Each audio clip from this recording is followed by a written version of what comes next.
Hello, everybody. I am Karen McNabb, and this is the Humanity Project. With me today is Stephen Edelman, and I say that like Edelman because I just realized I've been pronouncing his last name wrong for this whole time that I've known him. Stephen and I, we actually met on Instagram, I think, last summer or fall, and then found out that our kids go to the same school. So we've been able to kind of stay in connection through that. Stephen is an expressive arts therapist, and we're going to learn a little bit more about what that means, a little bit more about who he is as a person, and he's going to guide us through a active imagination exercise today. Hi, Stephen. Hi, Kara. Nice to see you. Nice to see you too. So tell me a little bit more about what you do as an expressive arts therapist and some of the other things that you are incorporating into that, or just the things that you do, the services you offer to people. I do individual therapy, and I do. I really love doing community arts as well. And before this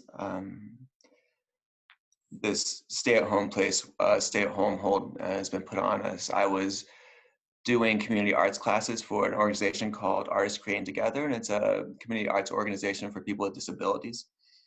And I really love teaching those classes. I also offer my own community arts classes. I've done some stuff on like Dreamwork, and that was done at a studio on the West Side called Art for Life.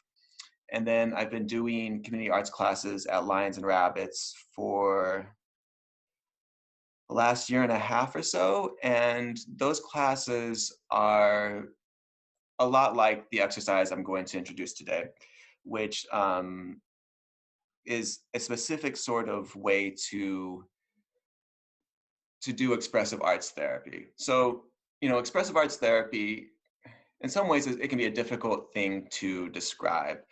But really what it is the use of multiple modalities, multiple different art forms for therapeutic purposes, which in some ways doesn't really tell you much. The difference between say art therapy and expressive arts therapy is art therapy more tends to focus on one art form, specifically visual arts. Expressive arts therapy, we have been trained to use multiple art forms, either in sequence or in tandem, as a way to go in and explore what's inside and also express and communicate.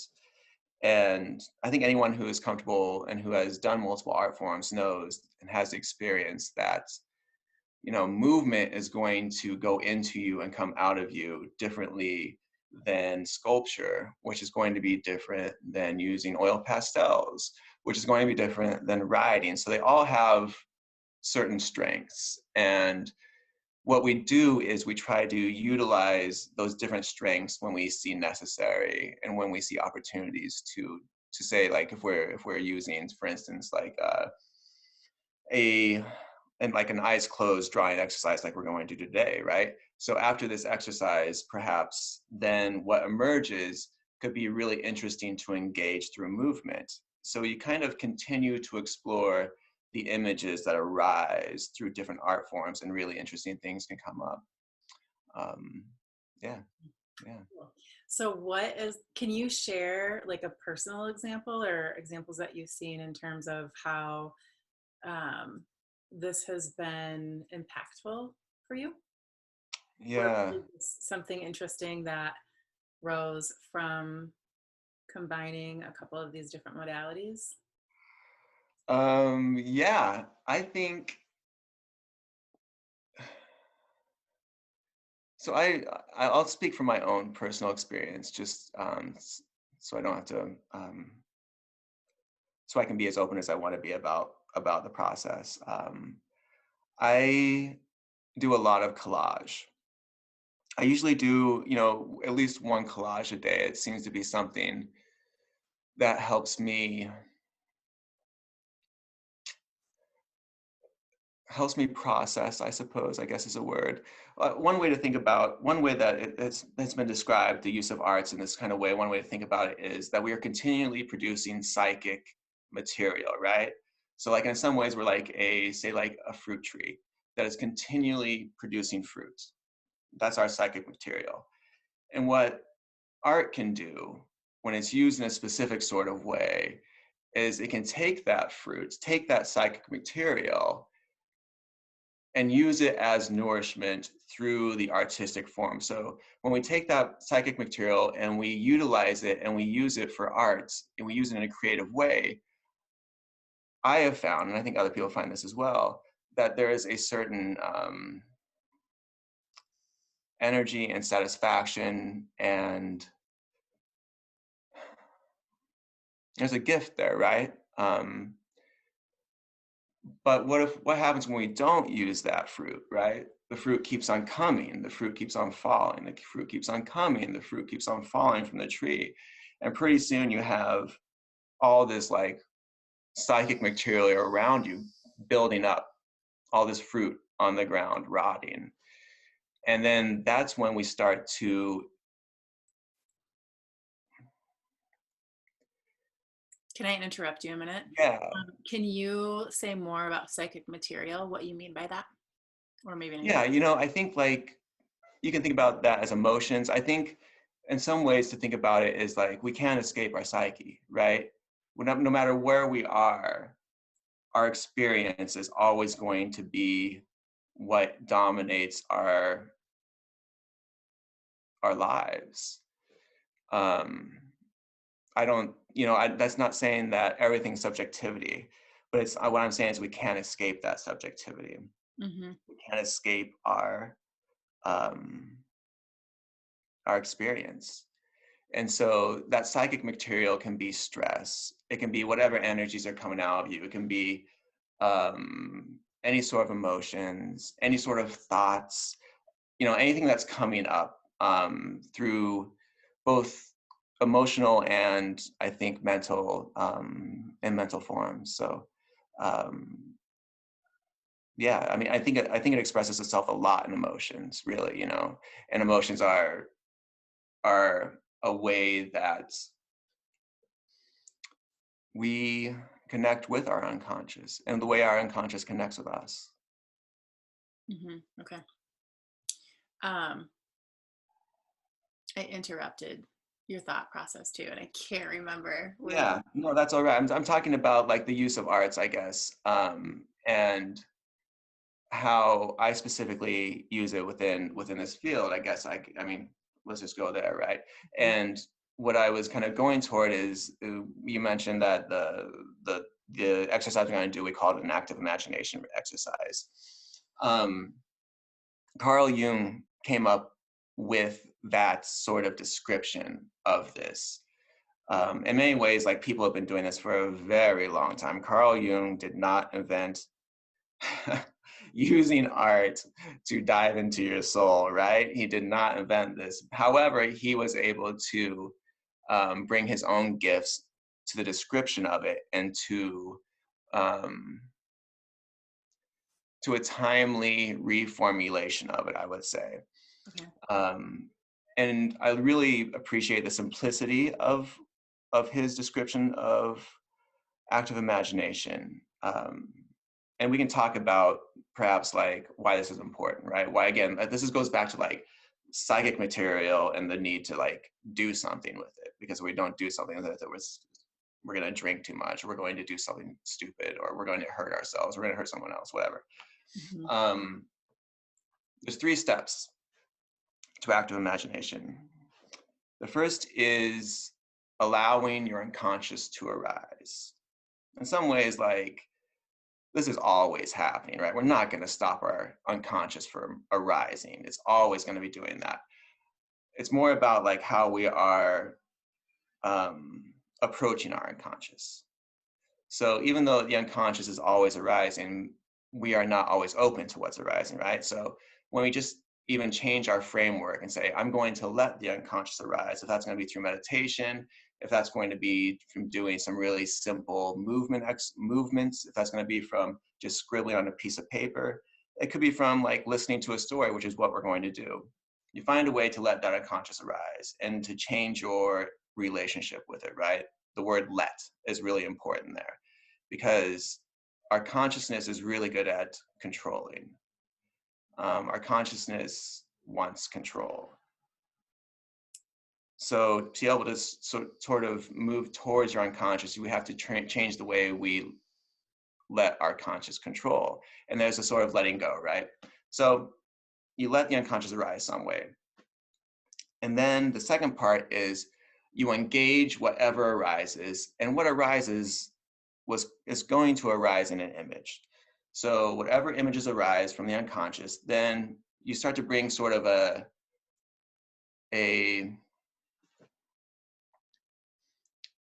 more playful engagement with it. I think if there's one thing that the unconscious is, it's playful. In some ways that maybe we don't always appreciate. I think, the unconscious has a pretty amazing sense of humor and a playfulness. So this is when art can come in really handy too. So when the image arises, then we engage that image through artwork. So, say we're doing this exercise today, and when we do the exercise, images are going to come up on the piece of paper. Eventually, we're going to look at that and we're going to have the opportunity to consciously engage what came up, therefore creating like further images. The third part, and there's, I think in that second part too, in the first and second part, you're going to have some catharsis, right? Catharsis is important. The experience of this arising is an energetic experience. And that's important. However, if we don't do anything with that energetic arising, if we just like have that catharsis, and then that just dissipates, right? We sort of have missed we've missed an important opportunity to continue a conversation with something deep within us. The unconscious, and I think the things within us, they want a couple of things. I think they want our presence. And in that first part and second part of the act of imagination, that's what we're doing. We're like saying, okay, I'm here. You're here, unconscious. You're here, what's ever inside of me. I'm here, and now we're together. And that last part is when we start working together. And that last part is some sort of reflection upon what has emerged. We do the first part of the activity, and images come up. We continue working on those images for the second part. And the third part is actually a really great time to bring in a different art form or color, say. So the first part, maybe we just use pen. And the second part, we continue to use pen. And the third part, we can start to bring color into it and bring out what is there and kind of continue the conversation. And I think what's important about this too is that seeing what our unconscious is trying to communicate to us and what in turn we are trying to communicate back to the unconscious. And sitting with that and trying to learn from that. That's not to say that we're ever going to like come up with a final answer, because that's the tricky part about this whole thing is like, if you think that you have finally defined the unconscious, that's when you know that you've lost it, right? So there's always going to be in this process, the infuriating part of this process is there's always going to be more. And that's the beauty of it as well. So whatever's there, there's always going to be something that doesn't make sense. If it all makes sense, then we've missed something really important. It stops being alive. And I think that's sort of the magic of this too, is like when we start doing this work, we start feeling the aliveness, the subjectivity of something within us, that this isn't me. Like maybe at first it's like me sort of fantasizing, it's my sort of fantasy. But the more that we do this work, we start to see that these things inside of us start saying things that are totally unexpected. They have their own agenda. They have their own intention that involves us. and that they need us for.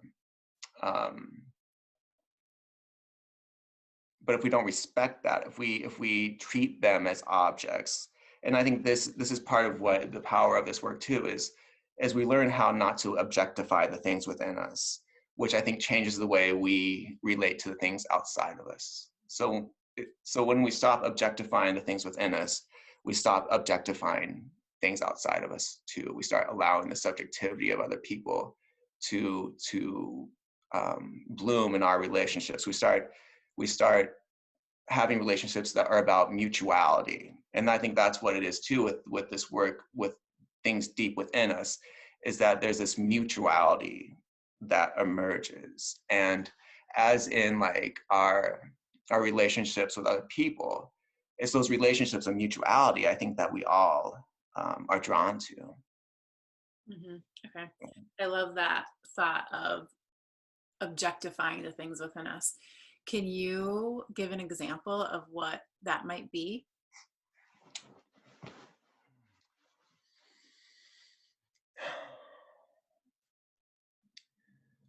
I think like we have, and I'm not sure how directly this will answer your question, but I'll talk about like a switch in a relationship that I've had, and that's the way I conceptualize my soul, for instance. And to even say the word "my soul" is a relic of an influence of, I think, a history of especially Western understanding of the soul. It's like supposedly like this thing that we possess, right? It's like, this thing within us that is ours, that for some reason we've decided is like totally static and like are the essence of us, right? Something within us. I kept on doing that, like something within us, right? The way I think about my soul now is like that I don't have a soul, like the soul has me. And that's what it feels like. It's like my soul is not here. It's like I am inside my soul. And this has allowed me to develop a relationship with it, right? If it's just like this some sort of like static thing within me, this object within me, right? My. That's what, when we objectify things, we possess them. Once we drop that word "my" from the soul, once we start engaging it as something that has its own intention, that we might be able occasionally to glimpse, but that we can never maybe really know what the intention of our soul is. However, I found also the more that I've done this work, the more of a relationship of trust has emerged. So even though I don't know what in the hell my soul is doing so much of the time and why it's doing it, I've began to trust it and to trust what is emerging in that work. And I think once that relationship of trust comes up with those things within us, there is a release. I think I know that one of my biggest fears is, and this is something I've been talking to with some people about, is like, I think we are, as humans, one of our greatest strengths is our ability to experience. However, I think this superpower of experience often is greater than we can bear. So like, I think a lot of us, and myself included, one of my fears in life is that I'm going to experience something that I cannot handle, right? I think once I changed, and in the process of learning how to trust the things within me, I gain a greater trust in myself, being able to not only handle experience, handle emotions, handle intense sensations, emotional sensations, physical sensations. I become like more curious about it, and I become more interested in it. So it kind of changes from a relationship of of fear and of, can I actually handle this, to like, what is that? Hmm. And that's kind of amazing. Yeah. It makes me think about anger. Um, my relationship with anger, and I know so many other people's relationships with anger, um, in a sense of like objectifying it as this is what anger is, and this is the only thing that anger can be, which might be damaging and destructive, um, versus now in interacting with anger, I have learned that, oh, that's not all anger can be. Anger can actually be just a signal that something doesn't feel right for me and I need to take action on it. And so when I can recognize that and sit with that and understand, all right, what is the thing that I need to do right now with this anger? Um, that's helped me um, shift significantly in terms of being afraid of anger or trying to avoid anger, but instead seeing it as something that actually is helpful rather than a thing to like push away and avoid at all costs. Does that relate to what you're explaining? That's like how I'm interpreting it with my own example right Yeah. Yeah, for sure. When we, again, like when we objectify anger, for instance, we really like, we have it like held in this certain kind of way, right? now. And Hmm. it's the only way we are engaging with it. So when, like, it sounds like what happened was like there was a slight shift in what you were willing to see anger as. And once there was like that slight shift, even like that curiosity, I don't even know what, like, all this is, so much of this stuff can be really mysterious. Like, what one day, what were all the factors one day that all of a sudden made you like curious about your anger? Hmm. Something, Well, right? probably therapy. Probably therapy, probably A like all sorts great of different, question from a but counselor. But then yeah. also the in the years after I started to recognize it as like not this evil thing, um, I interacted with it differently time and time and time again. And it was like years after that, all of a sudden I remember like realizing like, oh, this is what anger feels like in my body. So even though I had like a cognitive understanding of it, it took time for me to actually start to feel it and be able to work with it from like an earlier stage than getting to the point of where I'd avoided it and now I'm kind of exploding. And explosive anger isn't great. Yeah, no, I mean, I think that's a living relationship, Yeah, yeah. you know? And It, that it feels mysterious to me of like, what was it about that one day where I suddenly just realized like, oh, this is what it feels like in my body. Okay, I'm angry right now. My body is angry, even though my mind hasn't yet said like, oh, the emotion I'm feeling is anger right now.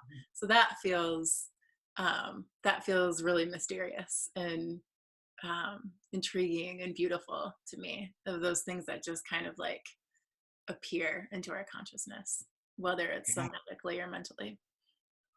yeah, yeah.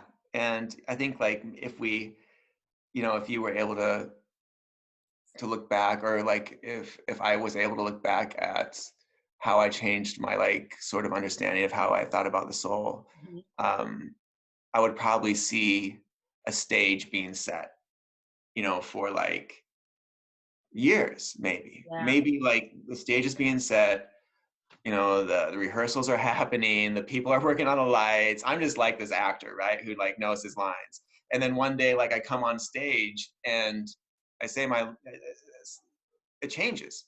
All of a sudden, it changes, but there's been this sort of, again, maybe like semi-conscious, unconscious preparation that I think we often do without even realizing the stuff we're reading, the people we're interacting with, Mhm. the music we're listening to, all these things that we do from maybe like an intuitive or a feeling kind of place, that we don't think about I think are ways that we set the stage for those changes. Mm-hmm. And I think um, then the courage that can take to make that change is also a mysterious thing, you know. Mm-hmm. Yeah.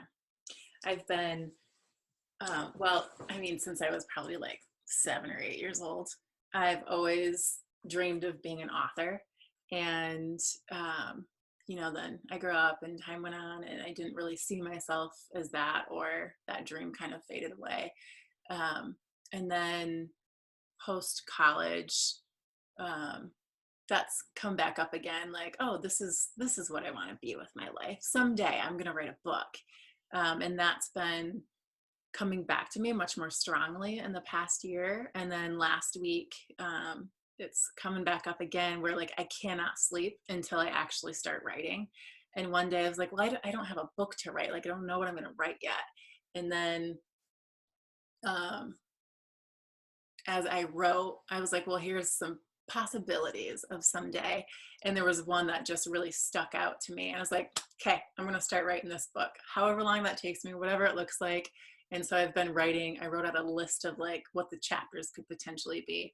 And so I've just been kind of writing from there, but it's really about this. It's more like memoir like, but like I was here in my early 20s and now at 35, this is where I am in my beliefs and um, perspectives and the way that I do life. And it's um, so much different from how it was over here.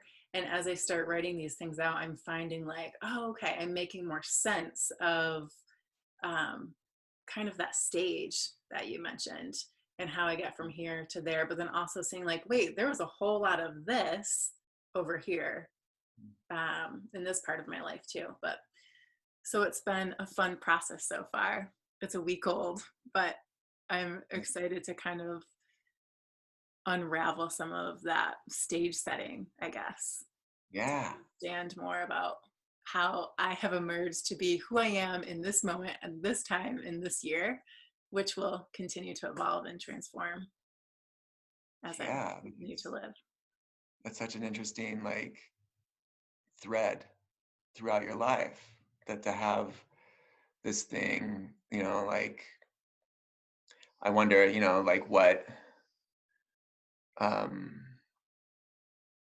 what like little girl Kara stuff is emerging in a way, like to have all of a sudden this connection between what you wanted then and then now you're doing it, like 30 Mm-hmm. years later, to have the seed was planted then, um and underground it was growing, and underground it was growing, and underground it was growing, and 30 years later, like it's out of the ground. And Mm-hmm. maybe you felt you didn't see it growing, or you didn't feel it growing necessarily, or maybe you did but you didn't understand that maybe at this moment it's arising as a book.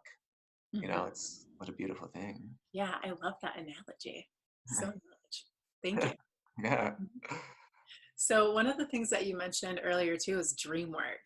And in my um, little bits of exploration with dream work, I've loved it and it's revealed so much for me. I'm curious about how, like, what type of dream work you do or how you facilitate that. You know, what's interesting, what was really interesting to me about what arose during the Dreamwork workshop that we did was I've dream interpretation has never been like totally, I guess, engaging to me.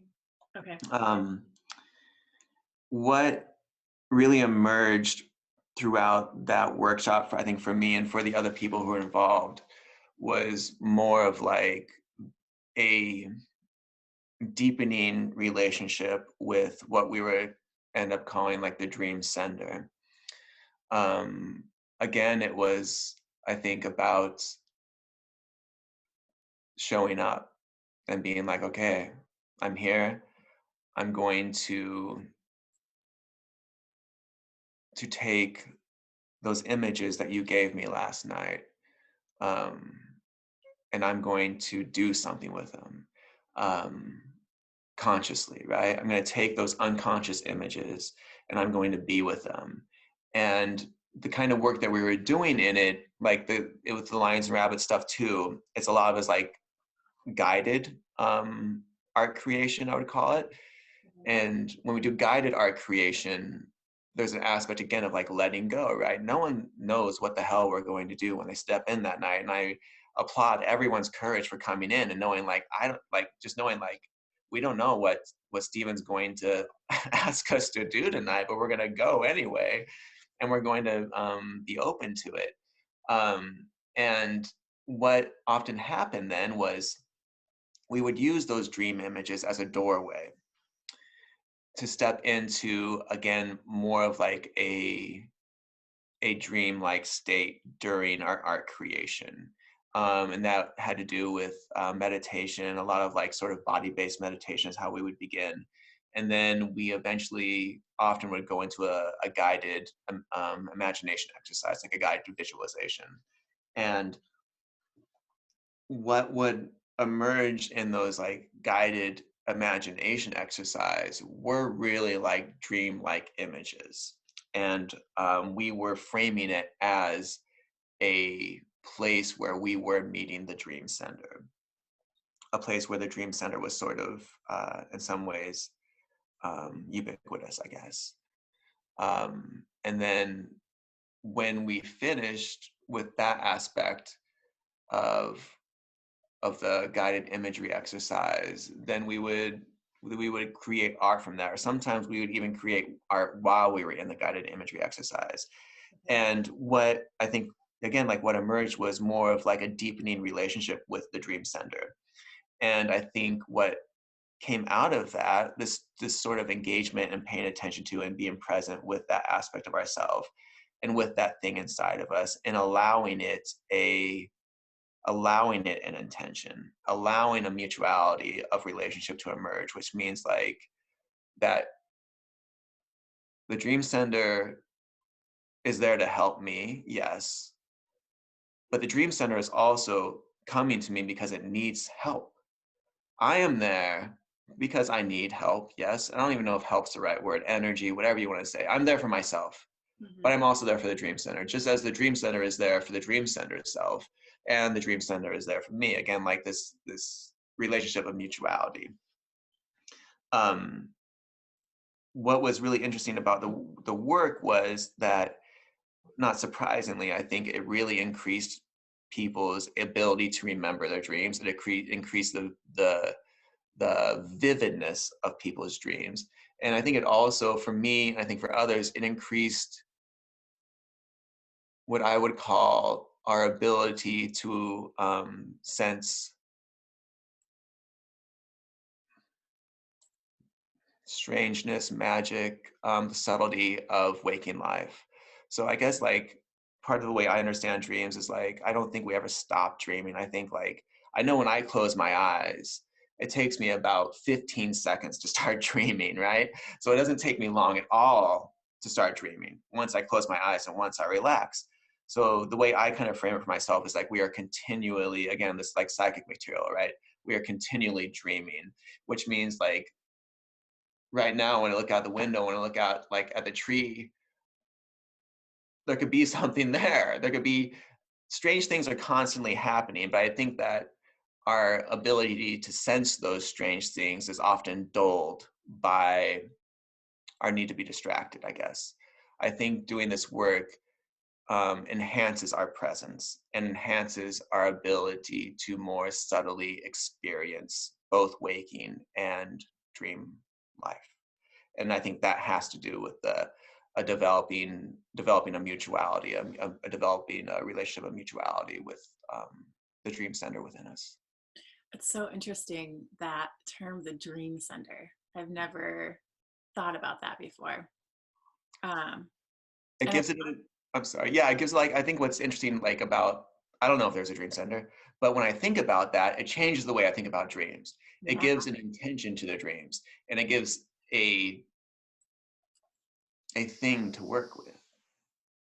It gives us something to work with. It gives us something with with intelligence and with wisdom and with, again, like um, a stake in the game to Mm-hmm. work with. Yeah. Yeah. And that dream sender, like there's a part of me that wants to ask, like, who's the dream sender? But really that dream sender could be anything or anyone, right? That dream sender could always take a different shape or form based on what it is that you need from having experienced the dream, right? I love it. Yeah. Yeah. I think that's what's cool about too, is like, maybe like last night, the dream sender was, was Mila, the spirit, or whoever, you know what I mean? Like, I think like there's many things within us that can be sending those dreams. And I think it depends on what we need and what things inside of us need. I think there's an overlapping of desires. Mm-hmm. And that overlapping of desires changes what in us is maybe the dream center is. You know, maybe there's one dream center, I don't know, but maybe there's five, I don't know, but it doesn't have to be just one. Mm-hmm. Whatever, like, I think whatever, um you know, you can frame it, if framing it as there is one dream center is really effective for you, then frame it as that.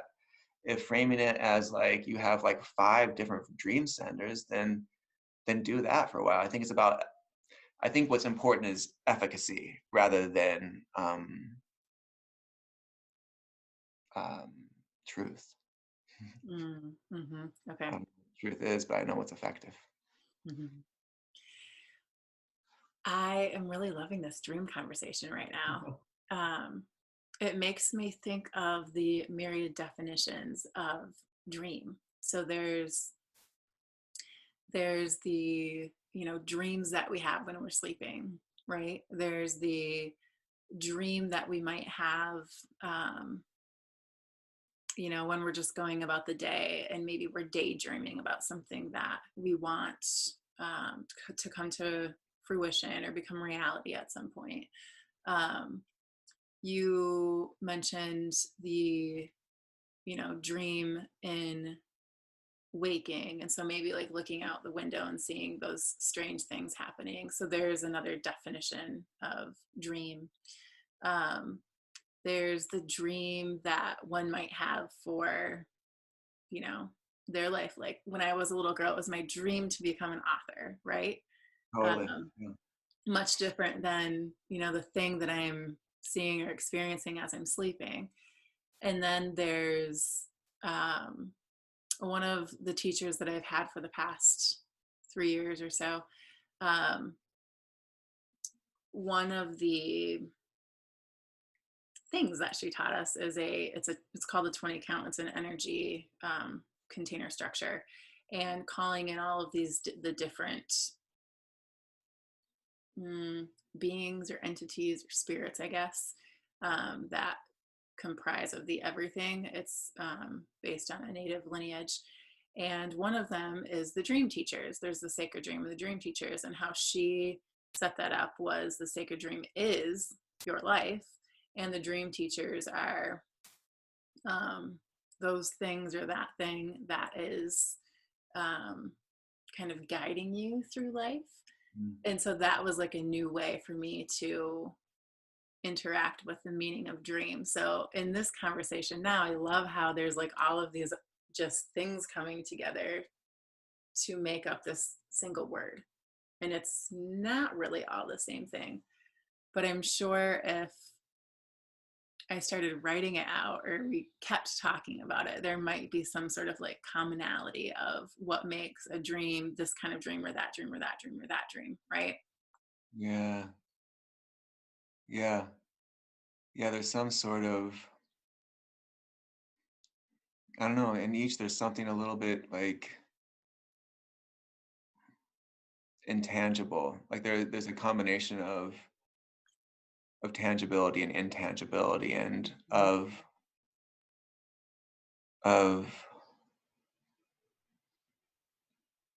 interest. Mm-hmm. You know, yeah, it would be really interesting to take the time to write out, brainstorm on each aspect of those and see where they tie together and where they come apart. That'd be really interesting. Yeah. fun thing for me to do this weekend. I'm go to his dad's house, and I've got a lot of free time. Uh, all right. So before we get into the exercise, um, I want to ask you just a little bit more about just like you and maybe some other random things. So, first off, I meant to ask you this in the beginning is how has this current 2020 pandemic been affecting you personally and with your work, with your business? Yeah, it's hard. I really miss teaching. I really miss doing my art classes. Um, I have, an office in the Masonic building that's just like empty. That I'm like, whatever. I'm lucky that I can, but it's like, just paying rent on an empty office right now and thinking like, I don't know how long do I break my lease, whatever. That's a whole nother discussion. So that's hard. And I think what I'm trying to do and what can be difficult to do in this situation is I'm trying not to learn any I'm trying to I think I think our need to be like, what have I learned so far about this thing can be a way for me to distract myself. We're in the midst of a global pandemic. um, this is like, I think what I need to do right now is to be present, right? And to experience and to feel this. I can either feel it or not feel it, but there's a slow press that's on me all day. It feels like just like the slow press all day, the slow press, the slow press, the slow press all day, right? Like, um, How does that slow press affect you? you were talking about anger before. I'm definitely more angry. Um, I think, I think one thing that I was talking with my wife about is like, we were just, the other night, we're just like standing there in the kitchen and it feels like it's harder to feel satisfied by things. It's harder to like, it's been harder for us to just like, I was in this beautiful, like, I went to this bog and it's, beautiful. There's these glowing green moss around these all, birds singing. And I'm standing there and I'm just like, I'm just not feeling this. Mm. I don't know if it's a combination of, being in a marathon, um, with my children, and I love my children, but we're like together constantly now. And Yeah. it's hard, it's hard for all of us. And we're doing our best. I don't even know what the hell that means, but we're doing our best. um, so it's this question, like we were talking about before we started, like this question of how you're doing. We were talking about how like there's even to say fine now is like this obvious lie, and so Mhm. we've lost this way to sort of small talk our way over how we're actually doing, Mhm. because if I say fine, I'm obviously lying. If someone says, oh, I'm doing fine, yeah, great, like, no, Mhm. if you are, what's wrong with you? We're in a pandemic. No one should be doing great right now. Well, maybe you are, I don't know.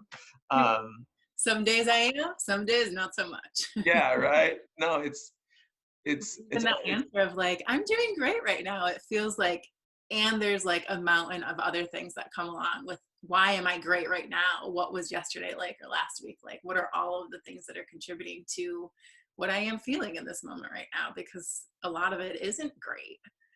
And that's why I can say, I am great in this moment. yeah, yeah. It's it's just so weird. It's just so weird. I won't say that. I think like a lot of us are trying to figure out what moves to make, right? And I won't say that. I think it's about balance is not stasis. Balance is continual movement.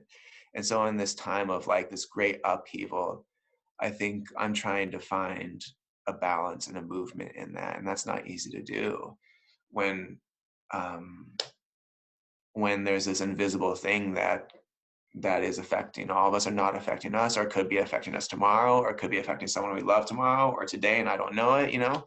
Mm-hmm. Putting on a mask to go to the store, stepping away from people as we're coming. You know, we adapt so quickly, and that's been an astounding thing to witness as my own self and everyone else, almost on a dime, all of a sudden we're just all wearing masks, right? Like almost on a dime, we step away from each other. And that's both amazing and scary, our ability Totally to agree. so quickly adapt. Mm-hmm. Yeah, I completely agree.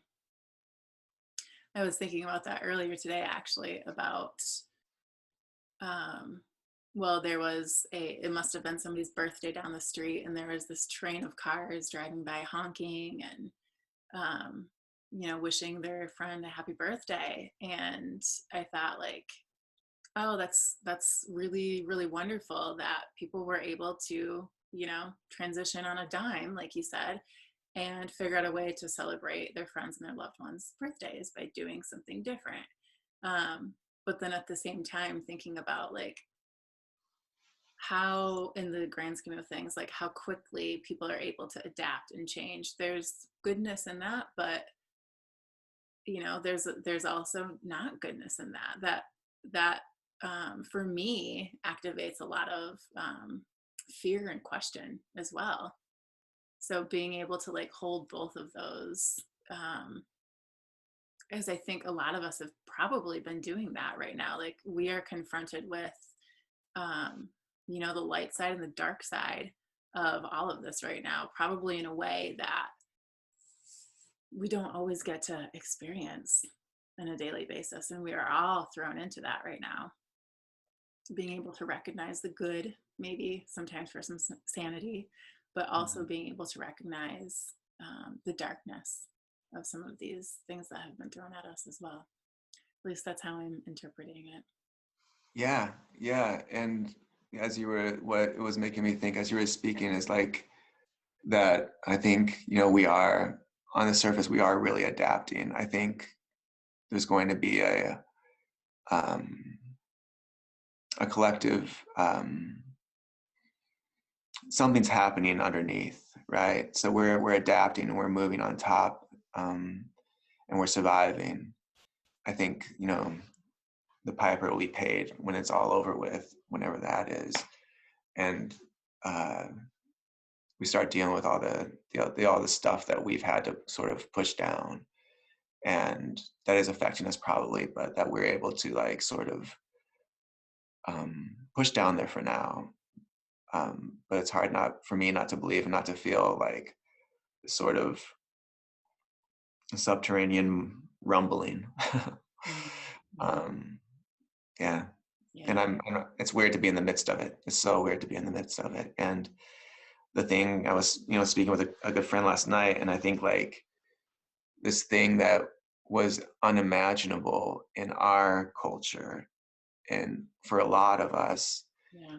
um, became reality, and it's something that other people have dealt with over the history. There's people who have dealt with maybe not a pandemic like this, but like with war. I mean, there's so many examples of people who have lived in a lockdown and with a continual threat of both um, visible and invisible violence for their whole lives, and sometimes those lives are tragically short. Yeah. Yeah. It's incredible to be those people now that can imagine some of that in some way. Yeah. And then I got, are you familiar with the Sun magazine? No. No? Oh, it's my favorite magazine. Um,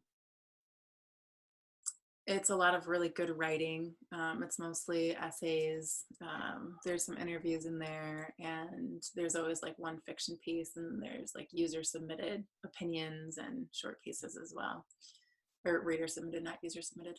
Um, and I found two copies of it in like one of the little free libraries a few weeks ago. And so I've just been reading. I have a lot more time to actually read like the full length of these articles. Um, and the two issues that I got, it's really interesting. They're like, I think, a year old. But there's these interviews or stories in them where I'm like, ooh, if I would have read this last year or even 3 months ago, um, I would have related to them so much more differently. But now, because of what we're going through, all of a sudden, there's this piece that you're talking about that feels really relevant to me now. So it's been interesting to experience something old um, in the present day now. Yeah. Yeah. How quickly our perspectives can shift. Mm-hmm, mm-hmm. Yeah. And how that reveals something so different about the same object. Yeah, right. Yeah. Yeah. Okay. Next question is, if you look around you, something that's in that room that you see, or maybe even something that you're wearing, um, what's the first thing that grabs your attention, and what is the story around it? um, so yeah, there's this collage I made of Elizabeth Taylor. She's the base of it. And Do you have it? so it's, You can see. well, yeah, I have it. Look at it. Oh, I'm not sure how the glare will be. Um, I can okay. see. See it all right? Ooh, talk some more because it's stuck on me, the screen. Oh, I'm sorry about that. Okay, yeah, I'll talk some more. Okay, so I made this last fall, and it was, there was something about it that just like really pulled me into it and into her. And ever since then, I've had it sitting in our living room, and the image has actually I would take that collage to the Dreamworks class, and she symbolized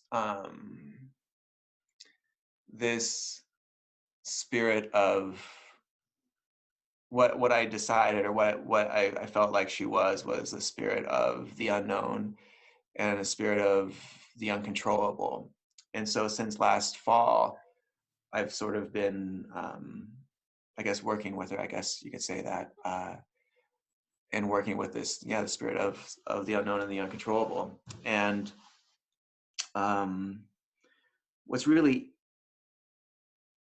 what's interesting about is like when making art, like I had put her down on the background, and then I had some Mod Podge, and I really I screwed up her mouth, and I was so disappointed. I was like, oh, I had this beautiful picture of Elizabeth Taylor, and I screwed up her mouth. It's like, I guess I had to put something over it. And so I found this um, drawing of, I believe it is Grendel, um, from Gilgamesh. Um, I believe it's Grendel's death scene. I'm not positive about that. So there's a monster lying in bed, dying, with two women in grief and mourning his death. And so that's like covering her mouth. And what was really interesting was the other day, my wife was looking at, it's like just sits there, right? This weird thing that I interact with.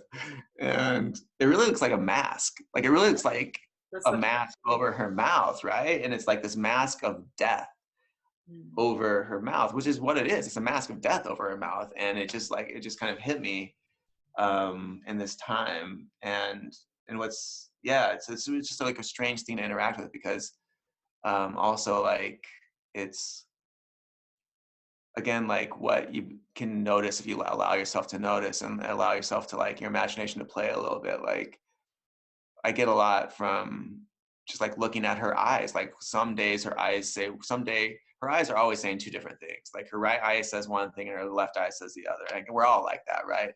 But like She's saying something to me right now. every day she like says something different with her eyes, and it's totally fascinating. Yeah, so it's hard not to. In this room, for me, she kind of dominates the room, and I'm extremely grateful to you, Elizabeth. I really love that, just in how it reminds me, at least, and reinforces that um, one thing can serve as a source of, how do I want to say this? Um,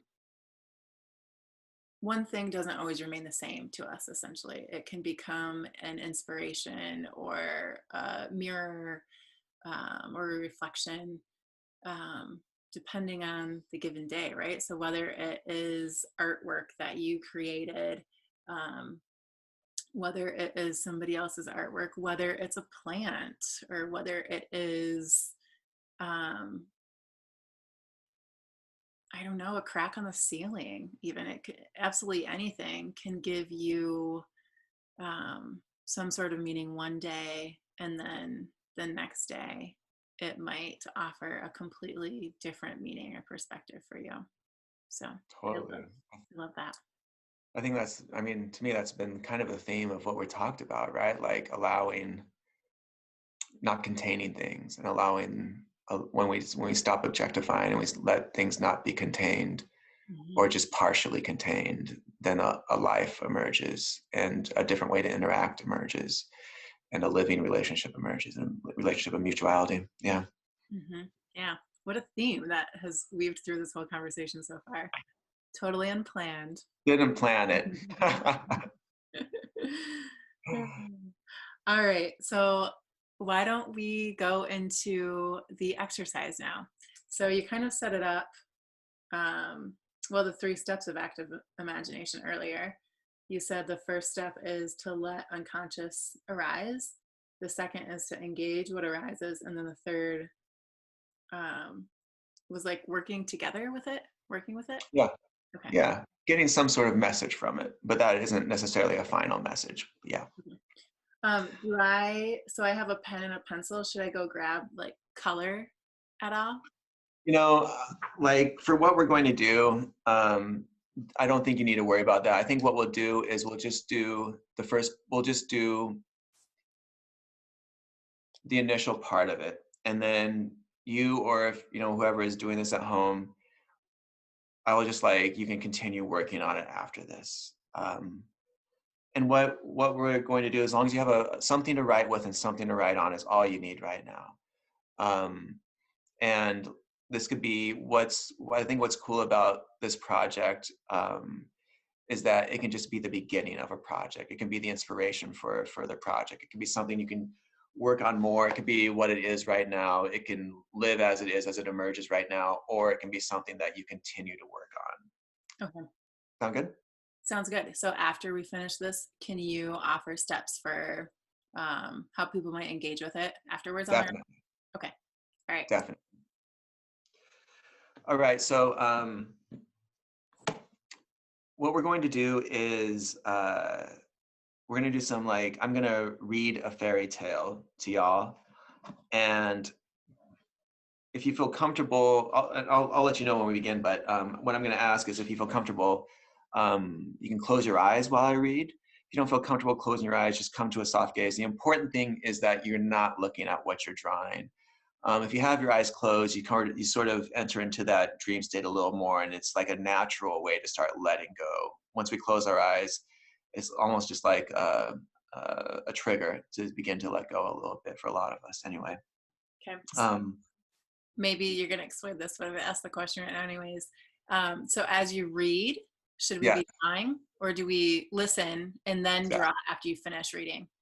So you're going to have your eyes closed as I read, and whenever an image comes up that is striking to you, that's interesting, then you draw it. And Okay. you do that over and over, and it doesn't matter where it is on the page. There's going to be overlapping, probably. You could have 3 images, you could have 5 images. It could be a mess when you open your eyes, it could not be a mess.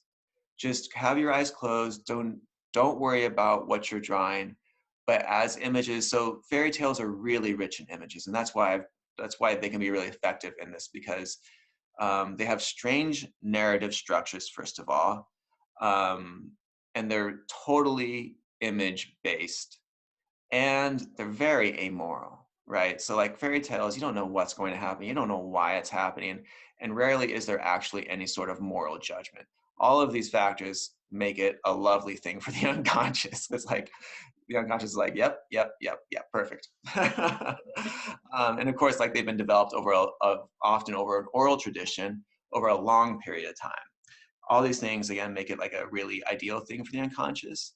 And another thing is that, which adds to their ability, especially in this day and age, is that we've sort of put them into the field of children's literature, right? Uh, and this has brought a certain sense of insignificance to fairy tales. And ironically enough, it's that very insignificance which can give it an even greater unconscious power. So fairy tales are a wonderful way to engage the unconscious and to do this work. Again, I'll just start reading. You have your eyes closed, and whenever you feel inspired, just draw whatever image comes up.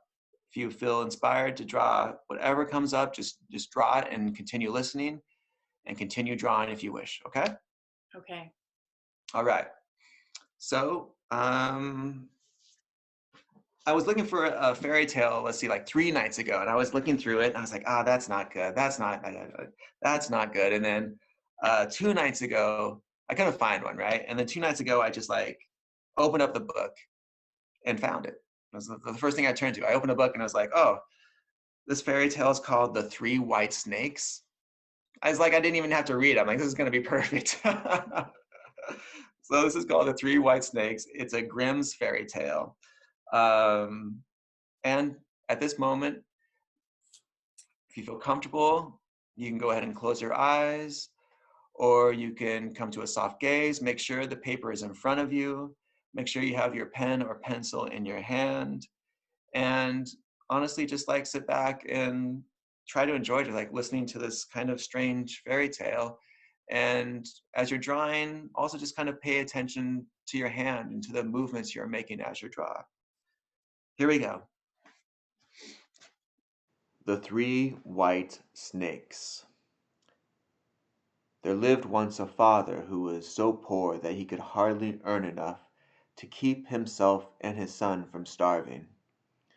One day the boy said to him, "Dear father, I see you going about every day looking so sorrowful and tired that I am determined to go out into the world and try to earn my own living."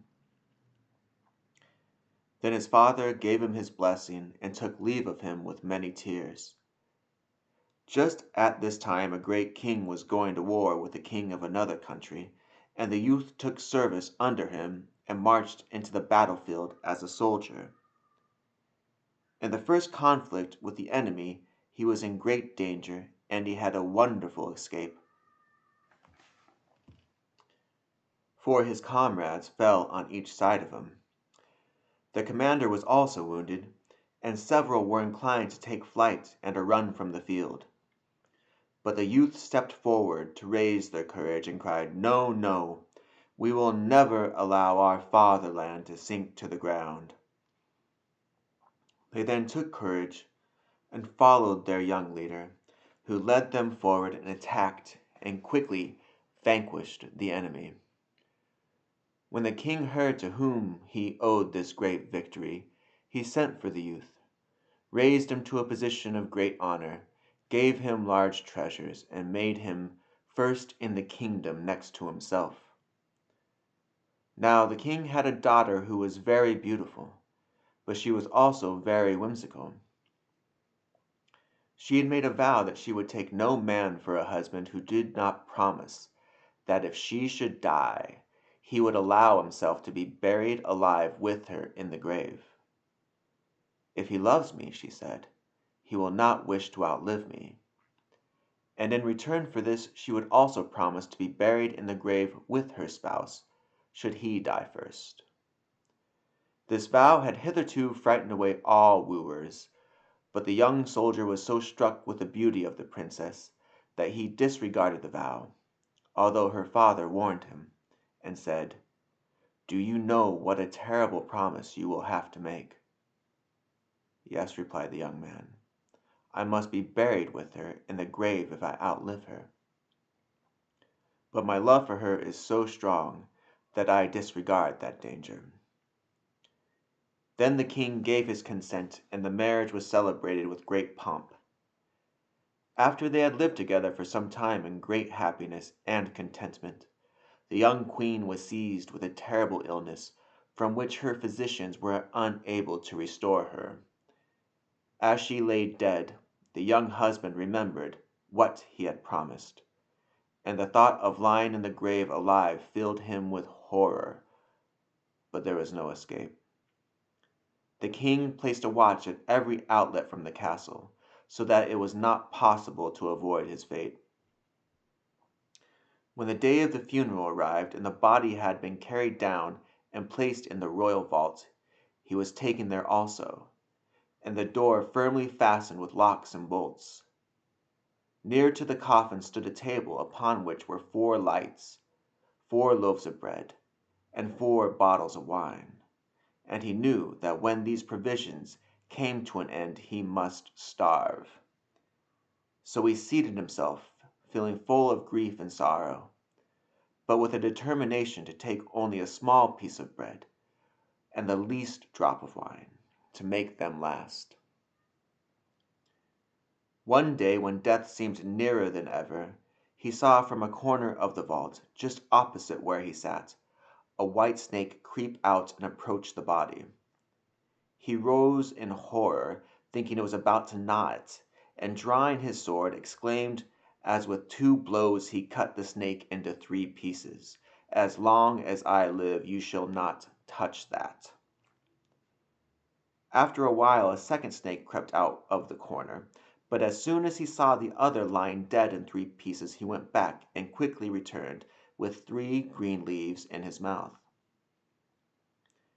Then he took the 3 separate portions of the snake, placed them together, and laid a leaf on each wound, and no sooner were they joined than the snake raised himself as lively as ever, and went hastily with his companion.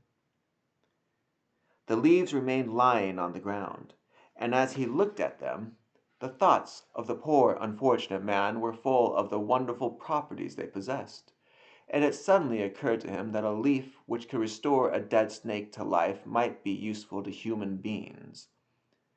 He stooped and picked up the leaves, then advancing softly towards the body, he laid one on the mouth of the dead, and the others on both eyes. In a moment he saw the effect of what he had done. The blood began to circulate in the veins, and flushed softly in the pale face and lips of his dead wife. She drew a deep breath, opened her closed eyes, and exclaimed faintly, "Where am I?" "Thou art with me, dear wife," answered her husband, and then he told her all that had happened, and how he had wakened her to life. After taking a little of the wine and bread, she became stronger, and was able to rise from the bier and walk to the door of the vault with her husband. Here they knocked and called loudly for a long time, till at last the watchman heard them, and word was sent to the king. He came very quickly and ordered the door of the vault to be opened, and oh, how astonished and joyful he was to find them both alive and uninjured, and to know that his anxiety was over, for the whole matter had been a great trouble to him. The 3 leaves the young prince took with him, and gave them in charge to a servant to take care of, saying, "Preserve them carefully for me, and see that they are safe every day. Who knows what help they may be to us in any future trouble?" In the wife of the young prince, after this event, a great change appeared. It was as if with her return to life, all of her love for her husband had vanished from her heart. Not long after, he wished to take a voyage across the sea to see his old father, and she accompanied him. While they were on board the ship, she forgot all the true and great love he had shown for her in trying to restore her to life when she was dead, and made friends with the captain, who was as wicked as herself. One day when the young prince lay asleep on deck, she called to the skipper and told him to take her husband by the feet, while she raised his head. And before he was awake enough to save himself, these two wicked people threw him overboard into the sea. As soon as this shameful deed was accomplished, she said to the skipper, "Now let us sail home again, and say that the prince has died on the voyage. I will praise and extol you so greatly to my father, that I know he will readily give his consent to our marriage, and leave the crown to you after his death." But the faithful servant to whom the prince had given the wonderful leaves to take care of saw all that his master's wife had done. Unnoticed, he lowered one of the boats from the ship's side, got on board, and very soon discovered the body of the prince. Dragging it hastily into the boat, he rowed away and soon left the traitors far behind. As soon as he felt safely out of sight, he produced the precious leaves, which he always carried about with him, and laid one on each eye, and one on the mouth of the dead man, who very quickly showed signs of life, and was at last sufficiently restored to help in rowing the boat. They both rowed with all their strength day and night, and their little bark flew so swiftly over the waves that they arrived at the king's palace long before his daughter and the captain. The king wondered greatly when he saw his son-in-law and servant enter, and asked them what had happened. But when he heard of his daughter's wickedness, he said, "I can scarcely believe she would act so basely. However, the truth will soon be brought to light. For the present I advise both of you to hide yourselves in a private chamber, and to make yourselves quite at home until the ship returns." The master and servant took the king's advice, and after a few days the large ship made its appearance, and the king's guilty daughter appeared before her father with a sorrowful countenance. "Why have you come back alone?" he asked. "Where is your husband?" "Ah, dear father," she replied, "I am come home to you in great sorrow, for during the voyage my husband was taken suddenly ill and died. And if the good captain had not stood by me and conducted me home, I cannot tell what evil might have happened to me. He stood by my husband's deathbed, and he can tell you all that occurred." "Oh," said the king, "I can restore your dead husband to life again, so do not grieve any longer." He threw open the door of the private room as he spoke, and told his son and the servant to come out. When the wife saw her husband, she was thunderstruck, and sank on her knees imploring mercy. "I can show you no mercy," said the king. "Your husband was not only ready to be buried and die with you, but he used the means which restored you to life, and you have murdered him while he slept, and shall receive the reward you so truly merit." Then she was with her accomplice placed in a boat full of holes, and driven out to sea, where they were soon overwhelmed in the waves and perished.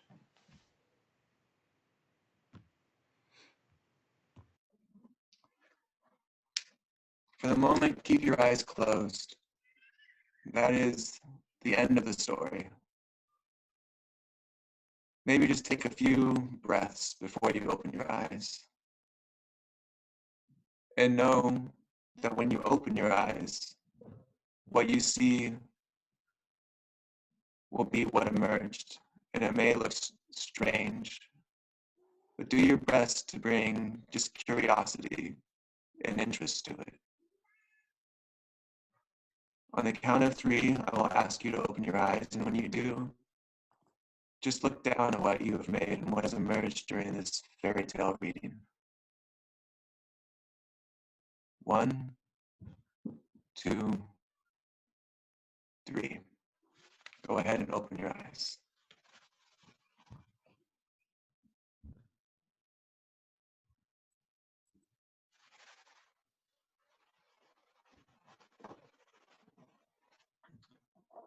I'm going to plug in my computer and then we can talk just for a second about what we can do after this. I'm afraid that my battery is running low.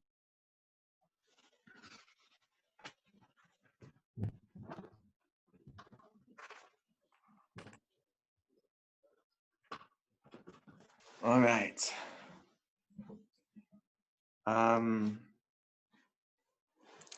Yeah, so I think the story is every time, so this is the third time that I've read it, and every time I've read it, different things have stood out to me.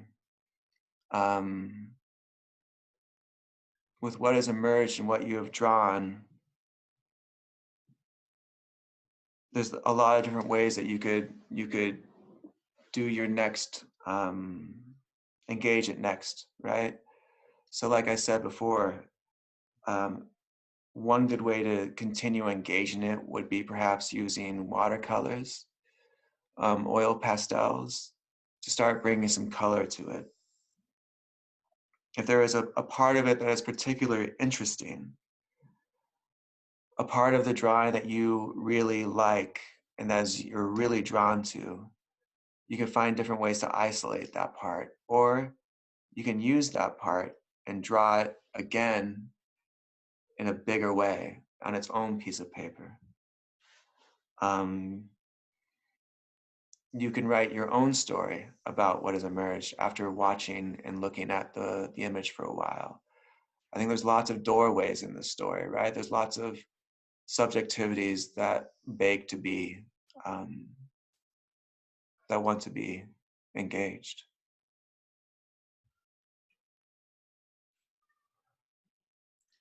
Thank you. So as Yeah. I look at my drawing, I'm so surprised by how it looks because it looked a lot different in my head as I was drawing it. It's like, it's a lot smaller than I thought. I thought like everything took up the whole page and Mm-hmm. lots of things are overlapping. And it's really interesting to see like what aspects overlap with that thing that I draw at the beginning of the story. And some of the different shapes that emerge that I know, oh, I was drawing it to look like this, but it turned out like this. How interesting. Like this star right here. I thought I was just, overlapping, the line, but it kept expanding. Can you see that? Yeah, yeah.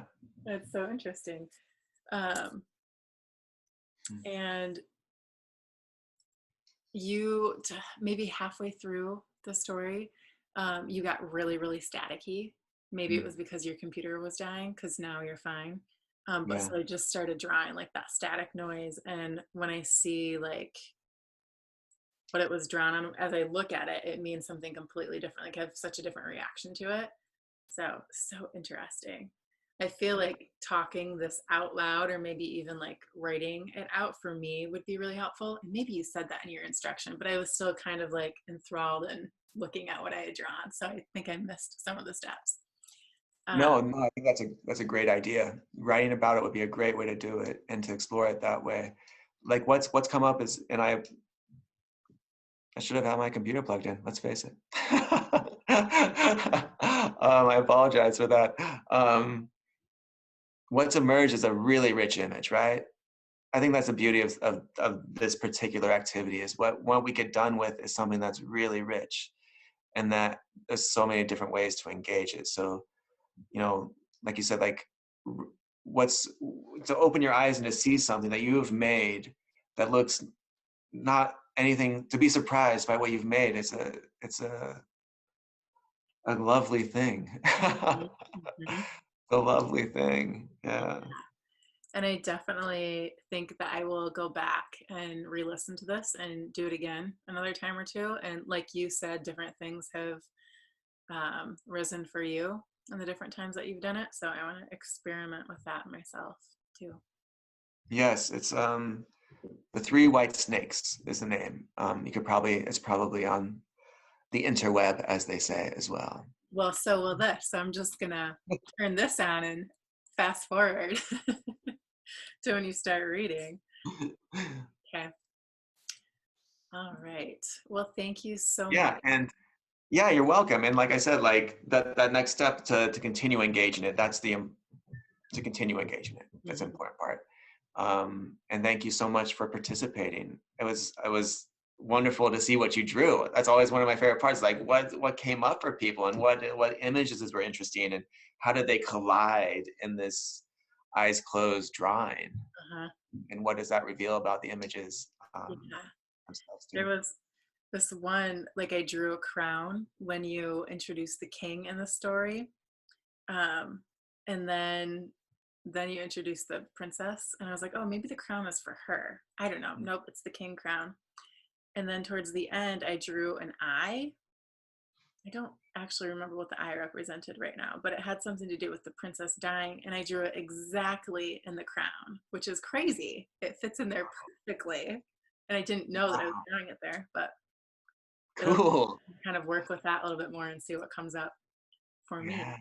So, Just even you saying that, like this really strong image of a crown with an eye in the middle is just like boom, just like straight into my head.